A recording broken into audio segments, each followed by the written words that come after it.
प्यारे बच्चों, जैसा कि देख रहे हैं ये आपका क्वेश्चन जो बता रहे हैं परीक्षा से रिलेटेड कुछ क्वेश्चन है, तो ध्यान से इसको देखें। जैसे है कि ये संख्या 0 है, ये धनात्मक है कि ऋणात्मक है, कि न धनात्मक है न ऋणात्मक है। तो बच्चों देखें, इसी तरह आपका क्वेश्चन रहेगा और आपको ओमार शीट में आपको कलर करना होगा। तो संख्या 0 जो है ये आपका न धनात्मक है न ऋणात्मक है, तो ये आपका ऑप्शन नंबर सी आपके लिए बच्चों सही रहेगा। आते हैं क्वेश्चन नंबर नेक्स्ट पर कि सबसे छोटी प्राकृतिक संख्या क्या है। तो आपके पास ऑप्शन है, देख रहे हैं। तो इसका सबसे छोटी प्राकृतिक संख्या आपका बच्चों 1 होगा, इसे याद रखें। 1 नहीं +1 होगा। और नेक्स्ट क्वेश्चन की यदि हम बात करें, यहाँ से देख रहे हैं क्वेश्चन, यहाँ पर साफ लिखा है सबसे छोटी पूर्ण संख्या क्या है। तो सबसे छोटी पूर्ण संख्या क्या होगा बच्चों, तो ऑप्शन नंबर सी आपके लिए सही रहेगा, 0 होगा। आते हैं क्वेश्चन नंबर नेक्स्ट पर कि प्राकृतिक संख्या 1 का पूर्ववर्ती क्या होगा बच्चों। तो इसके लिए सही आंसर होगा 1 का पूर्ववर्ती संख्या कुछ नहीं होगा। क्या होगा, हाँ होगा, आपका ऑप्शन नंबर सी होगा। याद रखिएगा 1 का पूर्ववर्ती संख्या बच्चों 0 होता है, इसे याद रखें। अब यहाँ देखिए क्वेश्चन क्या कह रहा है कि प्राकृतिक संख्या 1 का पूर्ववर्ती, यहाँ देखिए प्राकृतिक संख्या 1 का पूर्ववर्ती क्या होगा, इनमें से कोई नहीं होगा।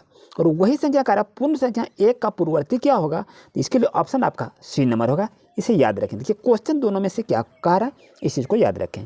अब ये क्वेश्चन आपके पास देखने को मिलेंगे कि 117 गुना 0 होगा, इसका सही आंसर क्या होगा बच्चों, इसके लिए सही आंसर होगा ऑप्शन नंबर सी आपके लिए सही रहेगा। 7 नंबर क्वेश्चन की यदि बात करूं कि 8 में 0 से भाग देंगे तो ये रिजल्ट क्या आएगा, तो इसका रिजल्ट होगा अपरिभाषित, यानी ऑप्शन नंबर डी आपके लिए सही रहेगा। अब यहाँ क्वेश्चन कुछ देख रहे हैं, ऐसा क्वेश्चन देखने को मिल सकता है।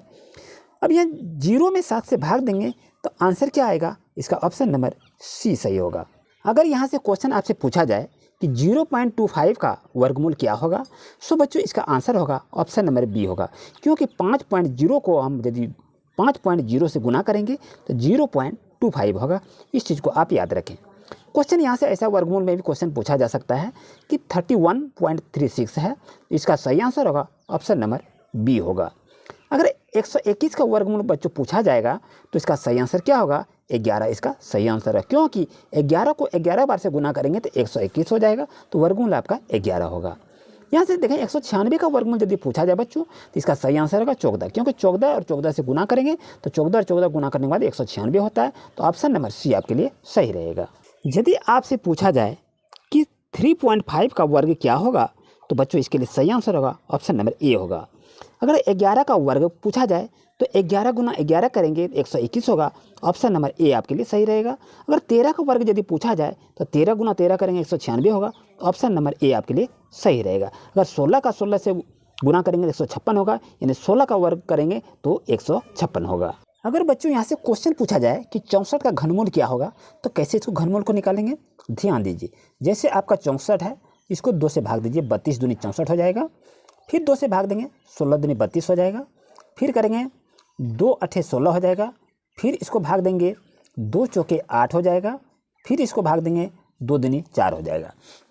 अब इसमें देखिए हम क्या करेंगे, घनमूल निकाल रहे हैं, तो घनमूल निकालने के लिए क्या करेंगे, 1 2 3 का जोड़ा ले लेंगे, ये 3 में से 1 ले लेंगे। फिर यहाँ 1 2 3 में 1 ले लेंगे, तो 2 और 2 को गुना करेंगे, कितना होगा, 4 होगा। तो प्यारे बच्चों इसके लिए सही आंसर क्या होगा, ऑप्शन नंबर 4 आपके लिए सही रहेगा। कहाँ है ये देख रहे हैं, ऑप्शन नंबर डी आपके लिए सही रहेगा।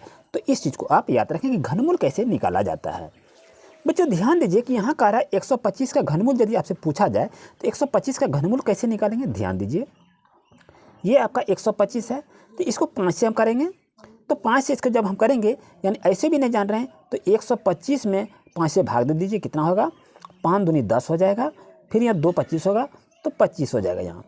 तो यहाँ देखिए क्या हो गया, 25 आपका हो जाता है यहाँ पर। और यहाँ देखिए आप क्या करेंगे, कितना लिखेंगे, 25 पंचे 125 हो जाएगा। फिर क्या करेंगे, 25 25 हो जाएगा। ये तीनों में से एक को लगेगा, क्या है कि घनमूल हम निकाल रहे हैं, तो घनमूल में 3 का लिया जाता है और 3 में से 1 को निकाला जाता है, यानी इसका तीनों में से 1 क्या निकालेंगे, तो 5 आपका आएगा। तो ऑप्शन नंबर कौन सा होगा सही, बच्चों याद रहिए आपका ऑप्शन नंबर ए आपके लिए सही रहेगा, क्यों 125 का घनमूल ए होगा 5। तो इसी तरह से देखें 216 का यदि घनमूल कहे तो आपका ऑप्शन नंबर क्या होगा, 6 हो जाएगा। इसी तरह निकाल सकते हैं। अगर यहाँ पूछा जाए 1000 का घनमूल क्या होगा, तो इसके लिए ऑप्शन नंबर बी आपके लिए सही रहेगा। बच्चों अगर आपके पास ऐसा क्वेश्चन रहे और ऊपर पावर में 0 रहे, तो याद रखिए 0 का मान 1 होता है। इसको बिना सॉल्व किए इस तरह से टिक लगा के निकाल सकते हैं। अब जैसे देखिए ए पर पावर 0 है, तो इसका सही मान क्या होगा? यदि यहाँ पर 0 है, आपका सही मान ऑप्शन नंबर सी होगा, 1 होगा बच्चों, याद रहे। अब यहाँ कह रहा है 5 पर पावर 3 है, तो 5 पर पावर 3 का सही मान क्या होगा? यानी ये आपसे कह रहा है कि 5 को 3 बार गुना करेंगे। 5 को 3 बार कैसे गुना करते हैं? 5 गुना 5 गुना 5 करेंगे तो क्या हो जाएगा आपका 5 25 25 5 125 होगा। तो ऑप्शन नंबर कौन सा सही होगा? ऑप्शन नंबर आपका देख रहे हैं, ऑप्शन नंबर डी आपके लिए बच्चों सही रहेगा।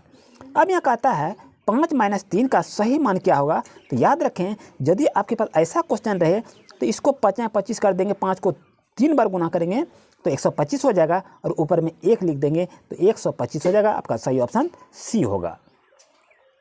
बच्चों जैसा कि देख रहे हैं आपके पास ऑप्शन है कि 3 पर पावर 4 है का अंकित मान क्या होगा? यानी 3 को 4 बार गुना करना है। कैसे करेंगे? 3 गुना 3 गुना 3 गुना 3 करेंगे तो 3 या 9 9 नमा कितना हो जाएगा? 81 होगा। तो यहाँ खाली जगह में क्या लिखेंगे? 81 होगा। जो आपके पास ये आंसर है, इस तरह से समझने का प्रयास करेंगे। अब यहाँ कह रहा है x पर पावर 0 है का मान क्या होगा?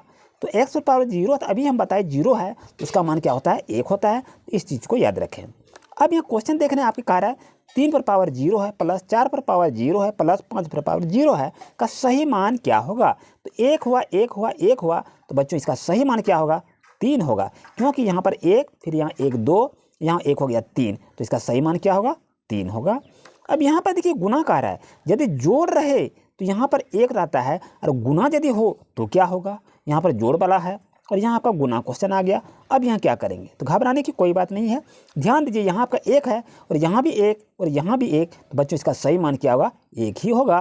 तो यहाँ रहा आपका आंसर। यहाँ जोड़ है और यहाँ गुना है बच्चों, ध्यान रहे। ऐसे ही क्वेश्चन आपके एग्जाम में देखने को मिल सकते हैं। अब यहाँ देखिए 999 पावर 0 है का सही मान क्या होगा? अभी हमने बताया यदि 0 रहे उसका मान बच्चों 1 रहता है। इस चीज़ को आप याद रखें।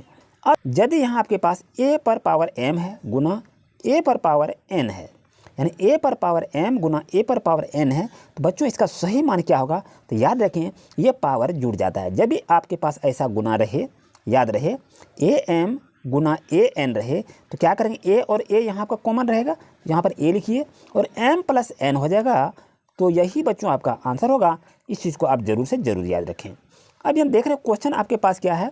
10 गुना 0 है और फिर आपका 0 है, यानी ये आपको बता रहा है कि 10 गुना 0 है प्लस 0 है, इसका मान क्या होगा? तो 0 ही होगा, क्योंकि 0 और 10 को गुना करेंगे 0 होगा और 0 में 0 जोड़ेंगे क्या हो जाएगा?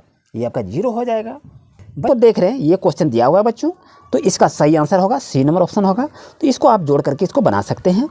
और अगर ये आपका हिसाब समझने में नहीं आ रहा है तो कमेंट करें, हम आपको पुनः नेक्स्ट वीडियो में बता देंगे। और ये भी क्वेश्चन देखने को मिल सकता है आपके एग्जाम में। नेक्स्ट क्वेश्चन देख रहे हैं बच्चों, ऐसा मॉडल भी क्वेश्चन पूछा जा सकता है कि 2xy + 3 बीजीय व्यंजक हैं, एक पद का है या 2 पद का है या त्रिपद का है या इनमें से कोई नहीं। तो देखिए इसमें एक पद ये हो गया, एक पद ये हो गया, यानी ये कौन सा बीजीय व्यंजक है? ये 2 पद का है। तो ऑप्शन नंबर बी आपके लिए सही रहेगा। जैसा कि देख रहे हैं 2 नंबर में 4x + 5 है, तो बीजीय व्यंजक है, क्या है? इसमें कितना पद है? 2 पद है। ये क्या हो जाएगा? द्विपद हो जाएगा, एक पद नहीं है। अब यहाँ देखें 3 नंबर में 8xy है, तो बीजीय व्यंजक है, ये कौन सा होगा? इसमें तो एक ही पद है, ये 2 पद नहीं होगा, त्रिपद नहीं होगा। ये आपका ऑप्शन ए नंबर होगा। ये क्वेश्चन आपको एग्जाम में देखने को बच्चों जरूर मिलेंगे, तो इसे एक नज़र से जरूर याद रख लें। अब यहाँ देखें क्वेश्चन क्या कर रहा है? 2x² - x + 1 बीजीय व्यंजक है, इसमें से कौन सा बीजीय व्यंजक है? एक पद है, 2 पद है या 3 पद है? तो आप देखिए इसमें क्या है? 1 2 3 है, ये क्या हो जाएगा? आपका त्रिपद हो जाएगा बच्चों। तो ऑप्शन नंबर सी आपके लिए सही रहेगा। बच्चों यदि आपके पास क्वेश्चन ऐसा पूछा जाए, यदि x = 2 हो तो 3x² + 3x + 3 का मान क्या होगा? तो इसको x का वैल्यू कैसे निकालेंगे और इसका मान ये समीकरण दिया है, तो इसको क्या करेंगे? 3x² + 3x + 3 लिखिए और यहाँ देखिए 3 है तो 3 गुना लिखिए। x का मान कितना है? 2 है, तो 2 पर पावर 2 दे देंगे प्लस 3 गुना 2 लिखेंगे, क्योंकि x का मान 2 है और यहाँ पर 3 लिख लीजिए। अब यहाँ 3 है तो यहाँ पर क्या करेंगे? 3 लिखेंगे, 2 पर पावर 2 है तो 2 दूनी 4 हो गया, प्लस 3 दूनी 6 हो जाएगा और यहाँ पर 3 हो जाएगा। अब यहाँ 4 × 12 लिख दीजिए 12 और यहाँ कुछ 6 लिखिए, यहाँ 3 जोड़िए। अब 12 6 18, 18 3 21 हो जाएगा। तो इसका आंसर क्या होगा? 21। ऐसा भी क्वेश्चन आपको एग्जाम में देखने को मिल सकता है। बच्चों जैसा कि देख रहे हैं यहाँ पर दिया है, यदि x बराबर 3 हो तो एक्स क्यू का मान क्या होगा? यहाँ 27 होगा। लेकिन 27 कैसे होगा ये तो हम नहीं जान रहे ना, घबराइए नहीं, ध्यान से देखिए। x पर 3 है ना, देखिए यहाँ x पर कितना है? 3 है। तो x का वैल्यू आपका कितना है? 3 है। तो यहाँ पर 3 लिखिए और ये 3 को 3 बार गुना कर लीजिए तो ये कितना हो जाएगा? 3 तिया 9, 9 तिया 27 हो जाएगा। तो यही तो आपको निकालने के लिए कहा रहा था कि x बराबर 3 हो तो एक्स क्यू का मान कितना होगा? तो 27 होगा। समझ में आ गया? आइए चलते क्वेश्चन नंबर नेक्स्ट पर। नेक्स्ट क्वेश्चन को यदि हम बात करते हैं, ये भी क्वेश्चन को देख रहे हैं कि l बराबर 2 है और m बराबर 3 है तो l square plus m square का मान क्या होगा? इसको तो आप बना सकते हैं, लेकिन इसको बना कैसे सकते हैं? आपके पास आंसर भी है, लेकिन आप कहेंगे आंसर देखने से क्या होगा? जब आप सीखिएगा नहीं तो कोई फ़ायदा नहीं है। चलिए इसको देखते हैं। l बराबर 2 है और m बराबर 3 है। ये सभी आपके बुक में है, लेकिन आप लोग ध्यान से नहीं पढ़ रहे हैं। तो इसका क्या करेंगे? ध्यान से इसको देखिए। तो यहाँ पर लिखिए l square plus m square, l square plus m square. l का वैल्यू कितना है? 2 है, तो यहाँ पर 2 लिख लीजिए। स्क्वायर है 2 प्लस हो गया, m पर कितना है? 3 है, तो m यहाँ लिख लीजिए। m का पावर कितना दिया है? 3 है और यहाँ स्क्वायर है तो लिख लिए। अब यहाँ देखिए, 2 का को 2 बार पढ़ेंगे कितना होगा? 4 हो जाएगा। 3 का को 3 बार पढ़ेंगे कितना होगा? 3 तिया 9 होगा। 9 और 4 को जोड़ेंगे कितना होगा? 13 हो जाएगा। प्यारे बच्चों यही तो आपका आंसर है, जो कि यहाँ आपका 13 दिया हुआ है। बच्चों जैसे कि देख रहे हैं यहाँ पर क्वेश्चन दिया है कि a प्लस बी का होल स्क्वायर है, तो क्या लिखेंगे? A square plus 2ab plus B square, ये सूत्र है। और यहाँ आपका a माइनस बी स्क्वायर है, तो सूत्र इसका क्या? ए स्क्वायर माइनस 2ab और यहाँ प्लस बी स्क्वायर है। ऐसा भी क्वेश्चन आपको बच्चों देखने को मिल सकता है। अगर बच्चों बात करूँ तो x प्लस ए और गुना x प्लस बी रहे तो इस तरह से आप लिखेंगे, यही आपका आंसर होगा। ऐसा क्वेश्चन आपको देखने को मिल सकता है। बच्चों जैसा कि देख रहे हैं क्वेश्चन नंबर आपका 2x प्लस 3 है बराबर 5 है का हल क्या होगा? तो इसको बनाएंगे कैसे? ये आपका आंसर 1 होगा। लेकिन बच्चों 1 इसका आंसर कैसे होगा? चलिए इसको देखते हैं। जैसे यहाँ पर है 2x प्लस 3 इक्वल टू 5 आपका हो गया। यहाँ पर लिखिए 2x इक्वल टू, यहाँ 5 है, ये प्लस है, बराबर के ये साइड में जाएगा तो माइनस हो जाएगा और 5 में 3 घटाएंगे कितना हो जाएगा? 2 हो जाएगा। अब देखिए 2x बराबर कितना हो गया? आपका 2 हो गया, इसलिए x बराबर क्या होगा? 2/2 हो जाएगा और इसको भाग देंगे तो 1 हो जाएगा बच्चों। तो आंसर देखिए आपका कितना हो जाएगा? ऑप्शन नंबर ए आपके लिए सही रहेगा। और इसी तरह से क्वेश्चन नंबर 2 की यदि बात करें, यहाँ पर x प्लस 3 है और बराबर 5 में x का वैल्यू क्या होगा? तो बच्चों इसको बनाएंगे कैसे? ध्यान से देखिए। यहाँ आपका क्या है? x प्लस 3 है और बराबर 5 है, तो x इक्वल टू कितना हो जाएगा? 5 को यहाँ लिखिए, ये प्लस है, इस पार में जाके माइनस हो जाएगा। 5 में 3 घटाए कितना हो जाएगा? 2 हो जाएगा बच्चों। इसलिए आपका 2 आंसर होगा। इस तरह से ये सभी क्वेश्चन को बच्चों एक बार जरूर देख लें, यहाँ से क्वेश्चन को आपको पूछे जाएंगे। बच्चों 1 नंबर से ये सूत्र को भी याद कर लें, यहाँ से भी क्वेश्चन को पूछे जाने की संभावना है और ये सूत्र आपके लिए बच्चों काफ़ी महत्वपूर्ण है। बच्चों ये जो क्वेश्चन है, इस क्वेश्चन के भी थोड़ा देख लीजिए, यहाँ से भी क्वेश्चन को पूछे जाएंगे और ये क्वेश्चन भी देखने को मिल सकता है। और यहाँ से कुछ सूत्र दिया हुआ है, इस सूत्र को एक एक करके बच्चों उसको देख लें और ये आपके लिए बच्चों काफ़ी महत्वपूर्ण है। ये परीक्षा में पूछे जाने वाले महत्वपूर्ण प्रश्न हैं। अब मान लिया आपसे क्वेश्चन ऐसा पूछा जाएगा कि जिस त्रिभुज का तीनों अंतः कोण समान हो तो वह कौन सा कोण होगा? तो वो आपका समबाहु त्रिभुज होगा या कैसा होगा? उस त्रिभुज का कह है नाम बताइए, तो वो आपका क्या होगा? समबाहु त्रिभुज होगा। और जिस त्रिभुज का तीनों कोण असमान हो तो वह आपका क्या होगा? वो विषमबाहु त्रिभुज होगा, क्योंकि सभी भुजा असमान है। उसके बाद क्वेश्चन यहाँ भी ये भी देख सकते हैं कि जिस त्रिभुज के 2 भुजाओं की माप समान हो तो वह आपका क्या होगा? वो आपका द्विबाहु त्रिभुज होगा। ऐसे भी क्वेश्चन मिल सकता है। अब यहाँ पर देखिए क्वेश्चन कह रहा है कि चतुर्भुज के चारों कोनों का मापों का योगफल कितना होता है? तो 360 डिग्री होता है, इसे याद रखें। और पंचभुज में विकर्णों द्वारा कितने त्रिभुज बनाए जा सकते हैं? तो 3 होगा इसका आंसर। और निम्न में से कौन सा त्रिविमीय नहीं है? तो ऑप्शन होगा इसका आयत। ये भी क्वेश्चन देखने को मिल सकता है। अब यहाँ से देख रहे हैं समचतुर्भुज की चारों भुजाएं लंबाई की होती है तो बराबर होती है, ये भी क्वेश्चन पूछा जा सकता है। समचतुर्भुज के विकर्ण एक दूसरे के क्या होते हैं? लंब समद्विभाजक होते हैं। आयत के विकर्ण लंबाई के होते हैं यानी बराबर के होते हैं, या बराबर भरा जाएगा। वर्ग के विकर्ण एक दूसरे को क्या होते हैं? लंब समद्विभाजित करता है।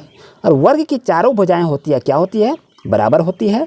और 70 डिग्री के कोण संपूरक होता है, तो इसका सही आंसर क्या होगा? 110 होगा, इसे याद रखें। अब यहाँ कहता है 135 डिग्री के कोण संपूरक होती है, तो इसका सही आंसर क्या होगा 45 होगा, क्योंकि 180 में इसको घटा देंगे तो आपका क्या होगा 45 हो जाएगा। अब यहाँ देखिए क्वेश्चन का 63 डिग्री के कोण का पूरक मान क्या होगा, तो 27 डिग्री होगा। इसको 90 में से इसको घटा दीजिए तो आपका आंसर आ जाएगा। अब यहाँ देखते हैं 19 नंबर क्वेश्चन कर रहा है 82 डिग्री का कोण पूरक होगा, तो इसको इस तरह से बनाने का प्रयास करेंगे। ऐसे ही क्वेश्चन अधिकतर आपके एग्जाम में पूछे जाने वाले हैं बच्चों, तो एक नज़र से इसको जरूर से जरूर याद रखें। आंसर क्वेश्चन के साथ आपको बता दिए। अब यहाँ देखें चित्र को देखकर आपको कहा रहा है फाइंड आउट करें x का मान, तो इसका मान कितना होगा 35 डिग्री होगा, क्योंकि ये 90 है और ये 55 है। 90 और 55 को जोड़ देंगे और यहाँ 180 से घटा देंगे तो आपका आंसर 35 हो जाएगा।